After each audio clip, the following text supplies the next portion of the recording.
Al debatir la respuesta a un oficio de Marco Cortés, Alito Moreno, Jesús Zambrano y Santiago Krill, coordinador general de la campaña de Xóchitl Gálvez, quejándose de la supuesta inseguridad, Emilio Álvarez y Casa espetó demagogo que la disque violencia y la supuesta intervención del crimen organizado son grandes amenazas para el voto libre y secreto, subrayando la necesidad de un mapa de riesgos para el proceso electoral. Señaló Falaz que la falta de protección en algunas áreas ha resultado en la incapacidad de instalar casillas y, según sus delirios, en actos de intimidación y violencia, como secuestros y renuncias forzadas de candidatos. El falsario, representante del muerto PRD, criticó la falta de acción adecuada por parte de las fuerzas de seguridad y urgió a que se garantice la protección de candidatos y votantes para que los mexicanos puedan ejercer su derecho al voto en libertad y seguridad, concluyó sus alucinaciones. Tras oír las barrabasadas del argüendero gato del señor X, el consejero del Poder Legislativo del PT, Gerardo Fernández Noroña, enfatizó tajante que en una reunión de la Junta de Coordinación Política que todas las fuerzas partidarias compartieron la preocupación por la violencia y la participación del crimen organizado, reconociéndolo como un problema del Estado mexicano. Criticó el doble discurso de la derecha que, mientras reconoce la labor del INE, deslegitima el proceso electoral. Señaló la hipocresía de la oposición al ignorar sus propios actos cuestionables, como el uso de programas sociales para influir en votantes en Guanajuato. Rechazó acusaciones infundadas contra su movimiento y enumeró ejemplos de vínculos del narco Partido Acción Nacional con el narcotráfico. Resaltó que los verdaderos problemas de violencia afectan a todos por igual y reiteró que el próximo domingo, en las elecciones, la ciudadanía decidirá democráticamente el futuro del país, confiando en el triunfo de su proyecto, concluyó para callar a la otra botarga.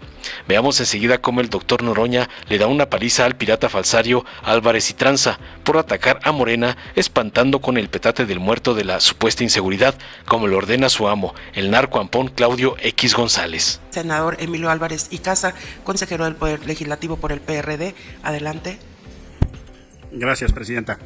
Este es uno de los elementos que mencionaba en mi intervención de inicio como factores de más riesgo para el proceso electoral, porque literalmente es una de las mayores amenazas para el voto libre y secreto. Los partidos de la coalición Fuerza y Corazón han puesto en la mesa pública lo que hubiéramos esperado que hubiera hecho esta autoridad, que es un mapa de riesgos. Ya comentó el compañero Sondón, justo que en el mapa de riesgos que nosotros pusimos, por ejemplo, en el caso de Chiapas, las personas que murieron en una masacre estaban señaladas en las secciones electorales de altísimo riesgo. Tal vez la activación de ese mapa de riesgo hubiera podido evitar la pérdida de vidas humanas. Y no solo en términos de la dificultad que pueda tenerse para la instalación de las casillas, que eso en algunos lugares de la República ya sabemos que no va a ser posible. Ya sabemos que en algunos lugares de la República Mexicana no se van a poder instalar casillas por efecto de la inhibición que genera el crimen organizado. Pero ya teníamos antecedentes. Ya en el 21 hubo un fenómeno muy de alarma, donde no solo el narco estaba en la proximidad o en la incidencia del proceso electoral, sino que directamente operó y se metió a la urna. Uno de los grandes dilemas que tiene hoy la democracia mexicana es la intervención del narco en la urna. Y eso hay que decirlo en esos términos. El crimen organizado afectando la voluntad de las personas en el ejercicio de sus derechos. Vimos cómo en el 21 el Tribunal Electoral del Poder Judicial de la Federación anuló las elecciones en 4 municipios de Michoacán. Y vimos cómo la autoridad electoral fue también muy expresa en señalar algunos lugares donde se anularon procesos o casillas por la incidencia de la delincuencia. Vimos en el 21 cómo se levantaron en Sinaloa a cientos de representantes del PRI que fueron secuestrados días antes de la elección y liberados días después. Fuimos testigos cómo en Sinaloa también se obligó el propio día de la jornada electoral a candidatos a renunciar a cuesta, en consecuencia o a riesgo de que recibieran a sus familiares destazados en hieleras. Eso se hizo público y se supo. Lo supimos en San Luis Potosí, lo supimos en Guerrero, lo supimos en Michoacán y en otros lugares. El fenómeno de los números que ha dado el compañero Ángel Ávila es la proporción del riesgo que hoy estamos viviendo. Y por eso tan importante señalar la necesidad de la articulación, y entendemos perfectamente, como se ha dicho, que esta autoridad no tiene la capacidad de coacción o coerción de la fuerza pública o de las Fuerzas Armadas o de la seguridad, pero sí queremos, y por eso lo subrayamos, que las instancias responsables se dediquen a generar la condición de protección. Quisiéramos a las fuerzas de seguridad generando condiciones de protección para las elecciones en los mejores términos, incluidos los candidatos locales, y no bachando carreteras, por ejemplo, o no generando obra pública. Quisiéramos a las fuerzas de seguridad protegiendo a candidatas, a candidatos, y no en licitaciones o en la construcción de presas que no ayuden a la función constitucional que les corresponde. Por eso es tan importante subrayar el riesgo que existe y nos parece fundamental, y lo hemos dicho, que la constitución de este mapa de riesgo tenía que haber sido una ruta de actuación de la autoridad. ¿Por qué? Porque nada hay más inhibidor del voto libre, del voto secreto, del ejercicio de los derechos de las personas si votas con una pistola en la sien. Hemos discutido en esta mesa, por ejemplo, las más de 200 candidaturas que se retiraron en Zacatecas, muchas de ellas mujeres, y de todos los partidos, todos nosotros hemos visto a integrantes de nuestras fuerzas políticas que han perdido la vida. Lo hemos visto y lo hemos mencionado en esta mesa. Y también recientemente supimos de más de 500 candidaturas que se retiraron en Chiapas. Acabo de comentar el caso de Morelos y otros más. Por eso es tan importante que se tome la debida significación de lo que significa el riesgo de la inseguridad y la violencia en el proceso electoral. Vamos a insistir en esta temática porque nos parece que sí, hace un sesgo en el ejercicio de los derechos. Hacemos un llamado desde esta mesa a la autoridad responsable y el sentido de este llamado tiene que ver para que se garanticen las condiciones de seguridad de todas las y los mexicanos para la jornada electoral. El sentido de hacer este llamado, Presidenta, consejeras, consejeros, tiene que ver en la insistencia de que las y los mexicanos puedan votar en libertad y seguridad el domingo. Lo que queremos es este último esfuerzo para que se desplieguen todas las acciones institucionales que corresponda a esta autoridad. Sabemos que la seguridad no es de su competencia, pero la motivación a las autoridades correspondientes en sinergia hacia la condición prioritaria para que los mexicanos y mexicanas puedan votar en paz, en libertad y en seguridad. En algunos lugares de la República Mexicana no es así, Presidenta. Y por eso es tan importante insistir en este tema. Ha habido cosas que eventualmente ya no podemos componer. Pero el sentido de este llamado, Presidenta, consejeras, consejeros, tiene que ver al domingo y los momentos de los conteos. Sí queremos que haya condiciones de absoluta seguridad en los consejos distritales. Sí queremos que haya condiciones de seguridad en los conteos, con independencia del proceso de polarización. Ya hemos empezado a ver casos excepcionalísimos, no normas. Pero, por ejemplo, ayer en Puebla de robo de paquetes electorales. Son casos excepcionalísimos y no los generalizo ni bajo ninguna circunstancia. Pero solo pongo eso como ejemplo de la necesidad que las autoridades competentes redoblen los esfuerzos en materia de seguridad para que todas y todos ejerzamos nuestros derechos en paz, en libertad y en seguridad. Por su atención, muchas gracias. Gracias, senador Emilio Álvarez y Casa. Adelante, diputado Fernández Noroña, representante del Poder Legislativo del Partido del Trabajo. Muchas gracias, consejera presidente. No hay ninguna duda en las reuniones que, por ejemplo, hemos tenido en la Junta de Coordinación Política, todas las fuerzas partidarias representadas en el Congreso, de la preocupación sobre el tema de la violencia, sobre la preocupación sobre la participación del crimen organizado. Y ahí, en ese espacio, cuando se hace una reflexión con seriedad, sin intención partidaria, sin manipulación político-partidaria, se reconoce que es un problema del Estado mexicano, de los poderes de la República y que afecta a todas las fuerzas por igual. Aquí se hace un discurso diferente, como se hace uso electoral. Yo insisto, la derecha ve la debacle su candidata. Ahora resulta que las encuestas ya no son ni una creíble. O sea, la única creíble es Massey Kohler, que es de chiste. Reforma efectivamente ha planteado la situación existente en cuanto a las mediciones. Y lo que se busca es deslegitimar. Por un lado se dice que se reconoce lo que el INE ha hecho, pero se deslegitima el proceso. Se plantea que la violencia, que la intervención del narco, que las condiciones no hay, que la intervención del compañero presidente. O sea, es una doble moral y una desvergüenza descomunal. Porque, por ejemplo, en Chihuahua, Maru Campos asiste, la gobernadora, a los actos de Berta Xóchitl Gálvez Ruiz. Y tan tranquilos, no se les mueve una pestaña. O en Yucatán, Vila pidió licencia, es gobernador.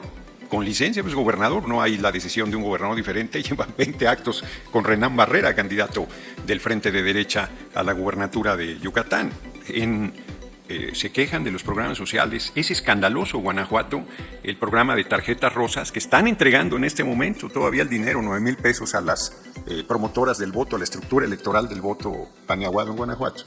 Es un escándalo. Empezó el año pasado con 640 millones, subió a principios de este año a 1,500 millones y va en 4,028 millones de pesos. 300,000 mujeres de manera discrecional están recibiendo este apoyo para movilizar la estructura del Frente de Derecha en Guanajuato. De verdad es. Y el órgano electoral local además no envía al Tribunal Electoral las denuncias presentadas. Es lamentabilísimo, porque yo sí rechazo, reitero, este doble rasero que se utiliza, porque además se habla como si fuera nuestro movimiento beneficiario de la participación del narco. Y se reitera además en aseveraciones irresponsables, como decir que Mario Delgado, dirigente de Morena, ya quedó claro que es un homónimo, está preso en Estados Unidos y siguen con la intriga porque su determinación es denostar, intrigar, mentir para tratar de confundir a la población. Pero miren, nada más a manera de muestra. Saúl Rubio Ayala, diputado del PAN, preso en diciembre de 2023 por narco. Lucero Sánchez, en Sinaloa, diputada local de Acción Nacional, por vínculos con el Chapo Guzmán. Denise Ahumada, regidora de Reynosa, por los paneaguados, con 42 kilos de cocaína. Tania González, candidata a diputada local PRI-PAN-PRD para este proceso, pareja del líder operativo del cártel Jalisco Nueva Generación, detenida. Solo por citar algunos ejemplos, o como lo dijo nuestra compañera Claudia Sheinbaum Pardo, tienen más gobernadores presos o prófugos de la justicia que en funciones. Roberto Sandoval, de Nayarit, por lavado de dinero. Javier Duarte, asociación delictiva. Mario Villanueva, cártel del narco. Cabeza de vaca, prófugo de la justicia, como ha insistido reiteradamente Sergio Gutiérrez Luna. Iba a ser el responsable de seguridad de Berta Xochitl Gálvez Ruiz. Roberto Borge, Eugenio Hernández, Mario Marín. Silvano Aureoles es candidato a diputado por el PRD, para que vean que también los menciono. Jorge Torres, de Coahuila. Sí, es un escándalo.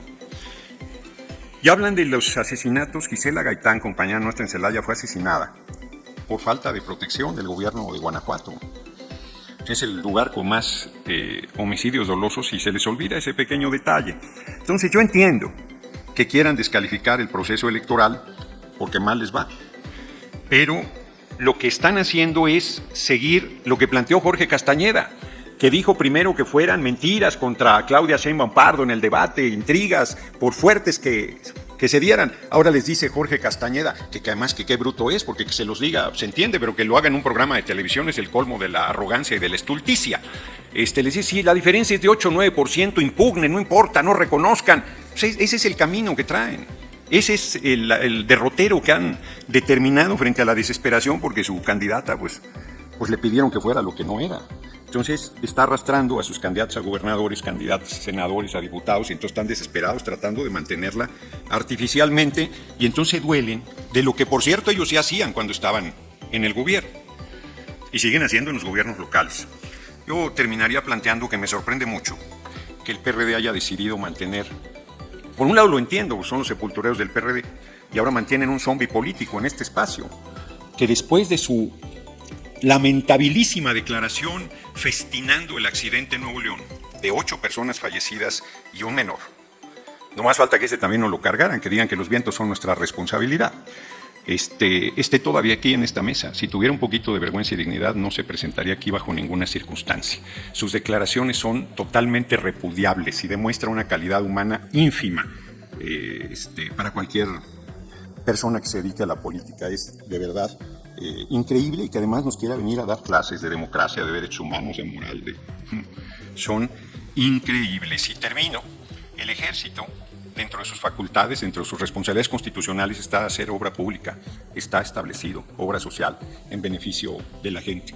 Que critiquen, hasta eso, pues los pinta de cuerpo completo. Pero yo insisto, a estas alturas, ahora sí que a estas alturas del debate, no entiendo por qué insistir en estos temas,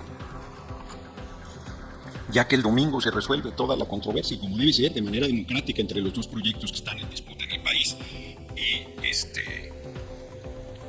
Y ahí se resolverá qué proyecto es el que estará vigente los próximos 6 años. No tengo duda que será el nuestro. Muchas gracias. Gracias, señor diputado. Dale en me gusta, suscríbete, activa la campanita y compártelo para que más gente lo vea.